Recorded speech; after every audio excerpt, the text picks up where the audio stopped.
এজাক কিনকিনীয়া বৰষুণৰ সৈতে মই বেবীয়ে পুনৰবাৰ স্বাগতম জনাইছোঁ। আশা কৰোঁ আপোনালোকে ভালে আছে আৰু ময়ো আপোনালোকৰ আশীৰ্বাদত ভালে আছোঁ। সকলোৱে ভালে থাকক নহয়নে বাৰু? কিয়নো বহুত গৰমৰ পিছত আমি এজাক ধুনীয়া বৰষুণ পাইছোঁ। গতিকে সকলোৱে যাতে ভালে কুশলে থাকে। আজি ৰাতিপুৱাটো আৰম্ভ কৰিছোঁ এগিলাচ গৰম পানীৰ পিছতে একাপ ৰঙা চাহ। এয়া আৰম্ভ কৰিলোঁ দিনৰ দিনটোৰ সংগ্ৰাম।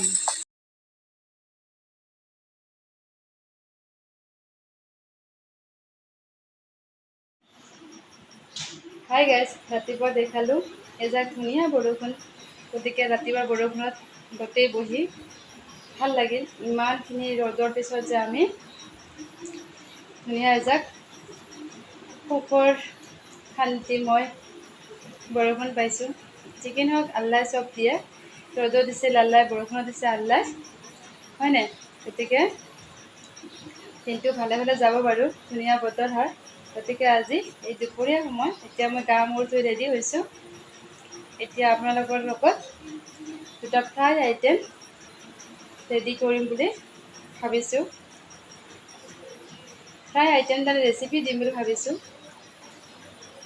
যিয়ে নহওক বলক তেন্তে কি বনাওঁ আপোনালোকক দেখাই দিওঁ। আপোনালোকে নিশ্চয় কমেণ্টত জনাব ভাল হৈছে বেয়া হৈছে, আৰু আপোনালোকেও খাই চাব। এয়া কি ধৰিব পাৰিছেনে? চাওকচোন ভালদৰে।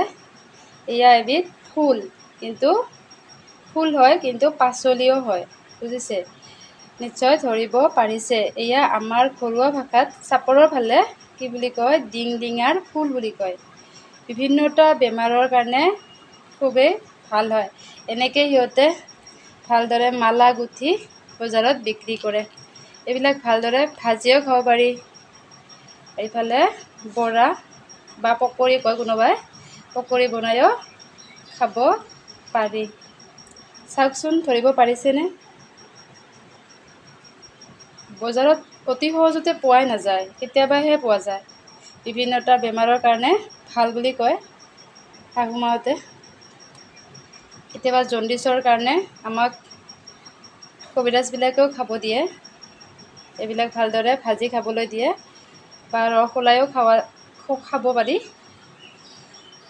গতিকে এইটো ফুলৰ নাম আমাৰ ইফালে কি বুলি কয়, ডিঙাৰ ফুল। মই ভাবিছোঁ এই ডিঙাৰ ফুলটো কেনেদৰে বৰা বা পকৰি বনাওঁ আপোনালোকৰ লগতো শ্বেয়াৰ কৰোঁ। সেয়ে ডিঙাৰ ফুলখিনি লৈছোঁ, এইবাৰ কাটি ল'ম, কাটি ধুই পখালি ৰেডি কৰি ল'ম, লৈ আপোনালোকক দেখাই আছোঁ। ভিডিঅ'টো চাই নিশ্চয় ভাল পালে লাইক, শ্বেয়াৰ আৰু ছাবস্ক্ৰাইব কৰি দিবলৈ নাপাহৰিব। বহুত কষ্ট কৰি এইবিলাক ভিডিঅ' কৰোঁ, আপোনালোকৰ মৰম আৰু আশীৰ্বাদ নিশ্চয় দিব। এয়া মোৰ ডিঙাৰ ফুলখিনি কাটি ভালদৰে ধুই পখালি ৰেডি কৰিছোঁ। ইফালে পিঁয়াজ, ইফালে নহৰু আদা, ইফালে কেঁচা জলকীয়া, ইফালে লৈছোঁ মই বেচনেৰে বনাম। আৰু সোৱাদ অনুসৰি নিমখ, হালধি পাউডাৰ, অলপ জলকীয়া পাউডাৰ অলপ দিম। দি ভালদৰে এটা মেৰিনেট কৰি ল'ম। লৈ এই ডিঙাৰ ফুলৰ এটা মই পকৰি আজি ৰেডি কৰিম, আপোনালোকৰ লগতো শ্বেয়াৰ কৰিছোঁ। নিশ্চয় আপোনালোকেও ট্ৰাই কৰি চাব। দেখা পাইছে নিশ্চয় ন? এইবাৰ ডিঙাৰ ফুল মই কাটি মিহি কৰি কাটিছোঁ, কাটি ধুই পখালি ৰেডি কৰিছিলোঁ। আৰু লৈছোঁ মই বেচন। এতিয়া মই গোটেইখিনি একেলগে মেৰিনেট কৰি পকৰি বনাম। মই আকৌ আদা নহৰুৰ পেষ্ট খুন্দনাত খুন্দি লৈছিলোঁ, এইখিনি দিবলৈ পাহৰি গৈছিলোঁ। এয়া মই মেৰিনেট কৰি লৈছোঁ। এয়া মোৰ আদা নহৰু পেষ্ট এইবাৰ দি ল'ম, কিয়নো সকলো সময়তে মেচিনত কৰিলে ভাল হয়, কিন্তু পেষ্টটো মিহি হয়, কিন্তু ওলাব মন নাযায় ন কেতিয়াবা দৌৰা দৌৰি পাকঘৰত। সেইকাৰণে আজি মই খুন্দনাতে আদা নহৰু পেষ্ট খুন্দি লৈছোঁ। আৰু এতিয়া মই এইখিনি পেষ্ট নহৰু আদা দি কেনে ভালদৰে মেৰিনেট কৰি এইবাৰ মই পকৰি ভাজিম। এয়া মোৰ পকৰি ৰেডি কৰি আছোঁ।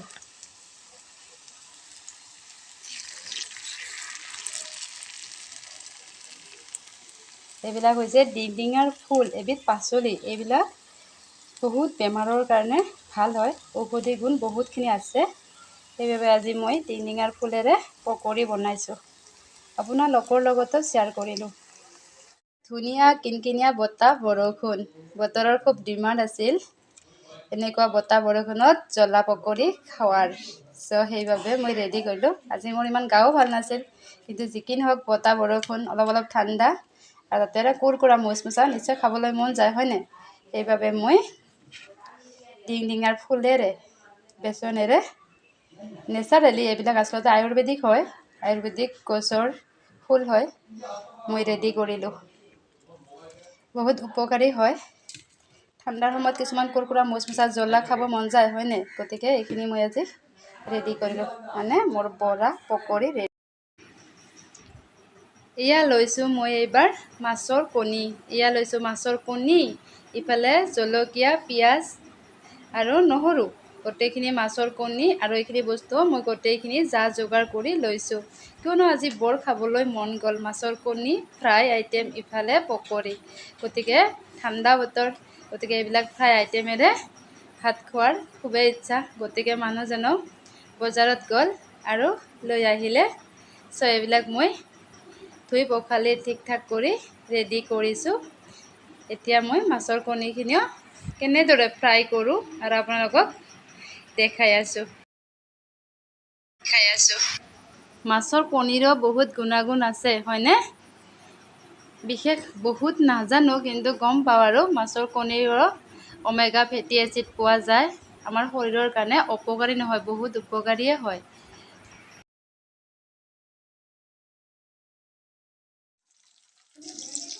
এতিয়া মই কেৰাহীখন গৰম কৰি লৈছোঁ। আকৌ তেল, পিঁয়াজ, নহৰু গোটেইখিনি ভালদৰে এতিয়া ভাজি ল'ম।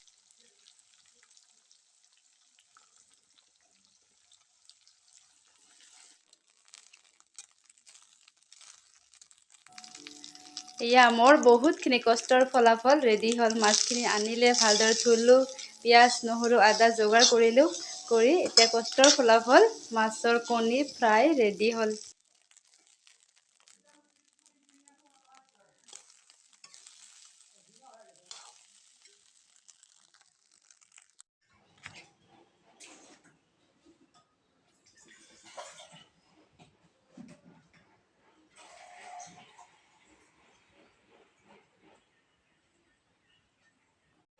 বহুত সময়ৰ পিছত আপোনালোকক লগ পাইছোঁ, কিয়নো কাম বনখিনি কৰা হ'ল, খোৱা লোৱাখিনি হ'ল। এতিয়া আপোনালোকৰ মাজলৈ আহিছোঁ। আকৌ নিশ্চয় ভিডিঅ'বোৰ চাব, ভাল পালে লাইক, শ্বেয়াৰ আৰু ছাবস্ক্ৰাইব কৰি দিবলৈও নাপাহৰিব। বহুত কষ্ট কৰি ভিডিঅ'বোৰ কৰোঁ, কিয়নো মনত এটাই ভাৱ, ব্যস্তই মানুহক সুস্থ কৰি ৰাখে। আপোনালোকৰ লগত যিখিনি পাৰিছোঁ এইখিনি কাম কৰিয়ে ব্যস্ত হৈ থকাটোৱে ভাবিছোঁ। আপোনালোকে অলপ মৰম আৰু আশীৰ্বাদ নিশ্চয় দি যাব। ভাল পালে লাইক, শ্বেয়াৰ আৰু ছাবস্ক্ৰাইব কৰি দিবলৈও নাপাহৰিব।